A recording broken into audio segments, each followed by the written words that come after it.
And I come from a people, a black people, who have been hated chronically for 400 years and taught the world so much about love. Oh, yeah. That's my tradition. That's John Coltrane's Love Supreme. That's Stevie Wonder's Love and Anita Love. That's Nina Simone, Mississippi, goddamn. And justice is what love looks like in public, just like tenderness is what love feels like in private. And we gonna stay in solidarity together. I don't care what color you are. I don't care what your national identity is. I don't care what region you are. You a human being. We got a deep Jewish brother named Bernie Sanders who's bringing us together.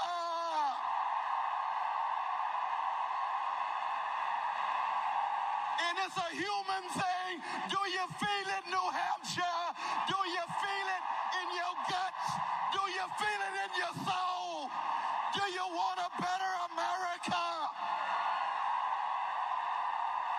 So we're going to keep alive the rich legacy of Martin Luther King Jr. and Fannie Lou Hamer and Ella Baker and Dorothy Day, our Vanilla sister on the Catholic side of town. And Cesar Chavez. Let us never forget our indigenous peoples. And Grace Boggs and Harvey Milk. That's the best of America. That's the best of America. And let us be very clear.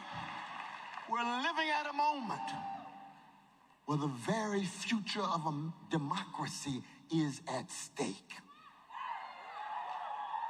So this is no ordinary campaign.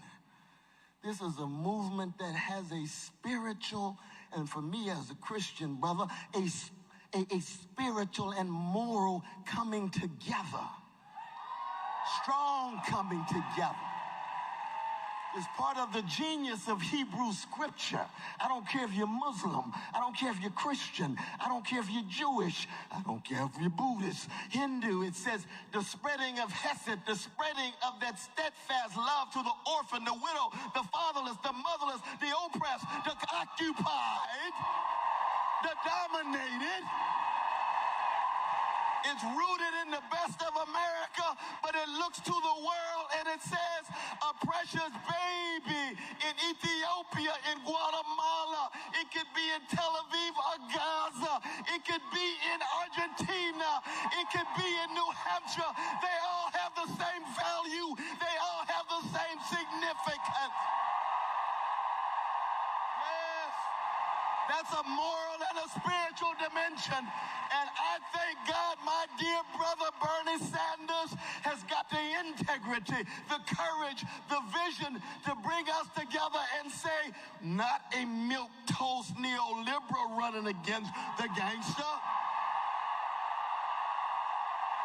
We got to have moral and spiritual power behind our movement. Are we going to stay together? Are we going to fight together? Are we going to go all the way together behind Bernie Sanders? Let's do it, New Hampshire. Stay strong.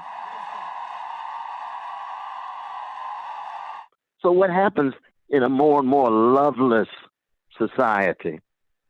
What happens in a society that's obsessed with pleasure but has tremendous difficulty gaining access to joy? I mean, these are deep spiritual issues that go hand in hand with the decadence of a late capitalist civilization. And our poets have been talking about this for a long, long time, my brother. The musicians have been talking about this for a long, long time. That's why the artists, and especially musicians, are the vanguard of the species. That's why we live in a moment where we must look very much to our courageous, visionary artists. Now, we've got a whole wave of artists who are just mediocre, who are bad artists, who just sell their souls too. But I'm talking about the deep, genuine artists. And that's been the history of black people. You see, black people, we could never have made it without our art, without our artists, and especially our musicians. They have preserved black dignity and sanity.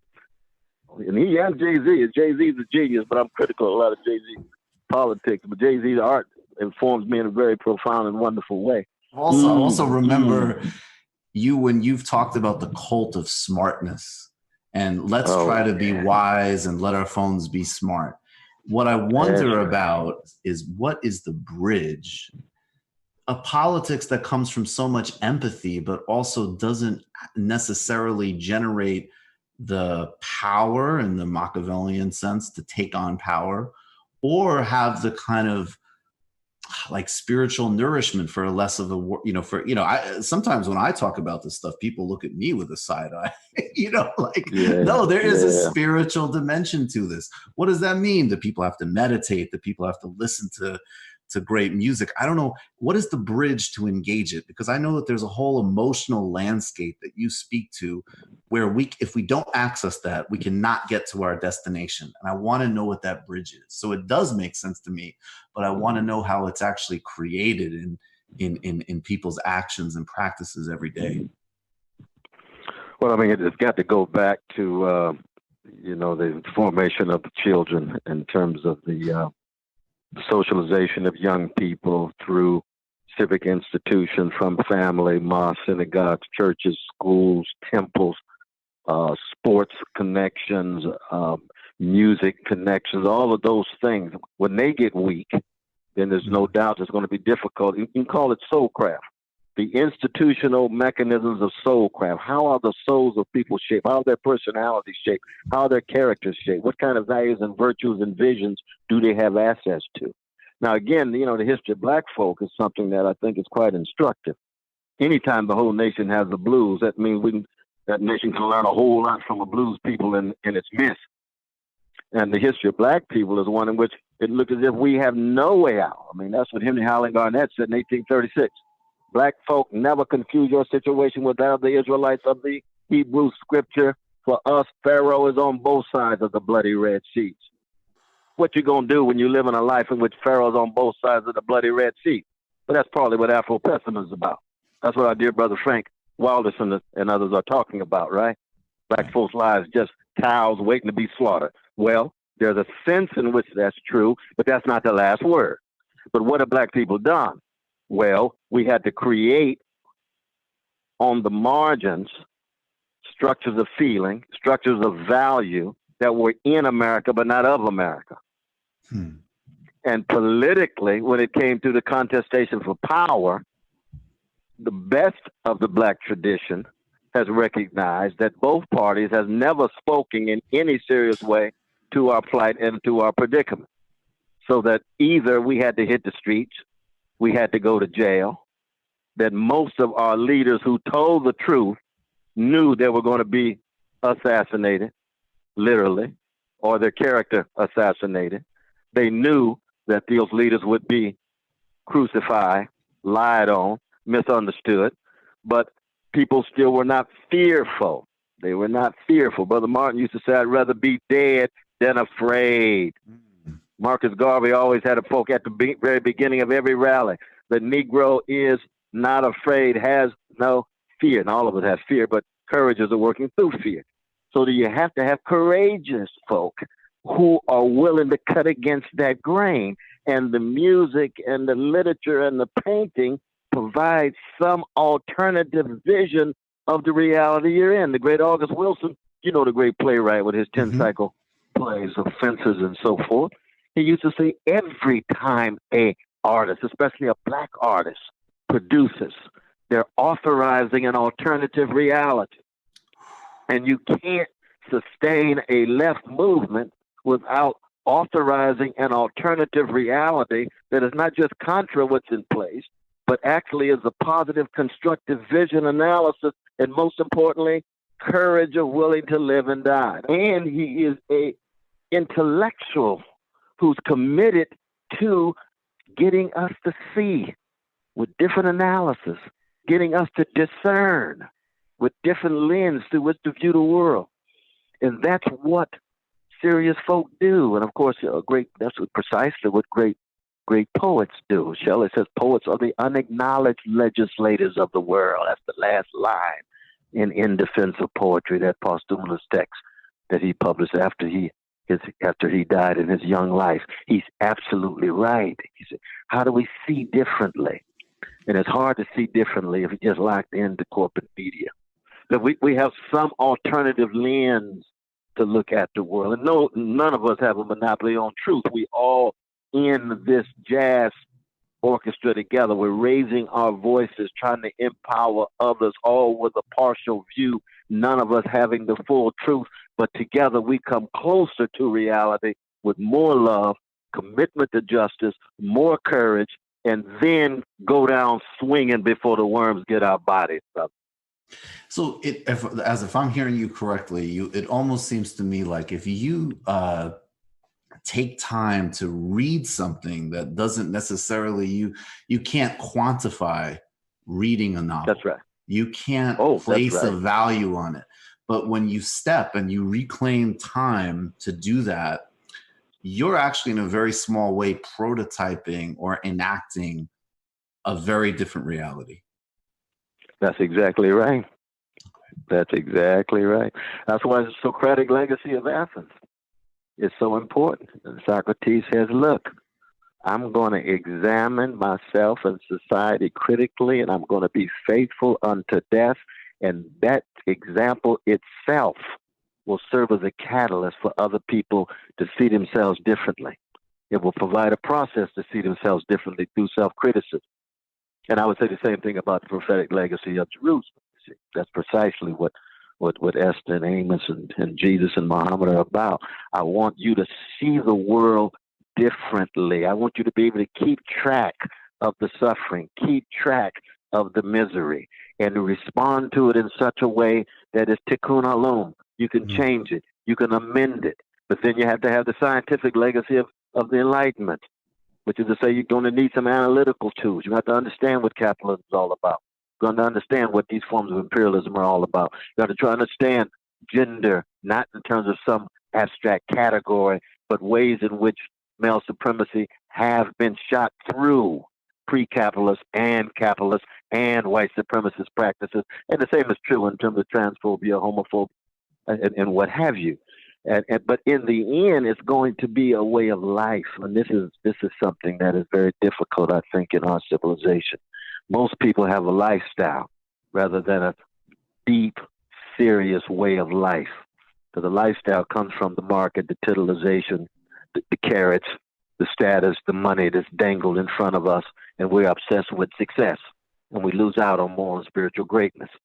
But moral and spiritual greatness comes from a way of life. And that has to do with a calling, it has to do with vocation. And that's why you can just read anybody. I mean, good God Almighty, it could be the highest level of a Shakespeare or a Beethoven or a Mary Lou Williams or a John Coltrane, or it could be medium.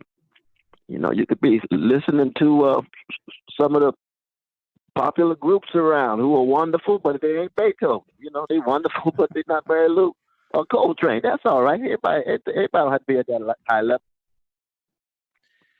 But they're coming from their souls. If they're coming from their souls, if they're just playing for money, then it's a different kind of thing. And you can feel it. Can you connect it to a...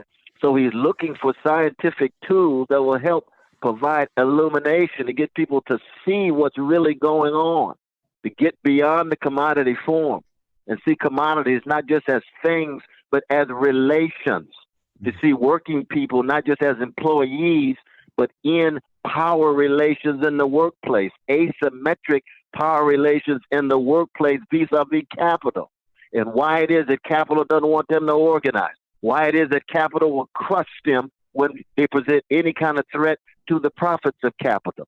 Karl Marx has an ethical dimension, but it's not an abstract ethics.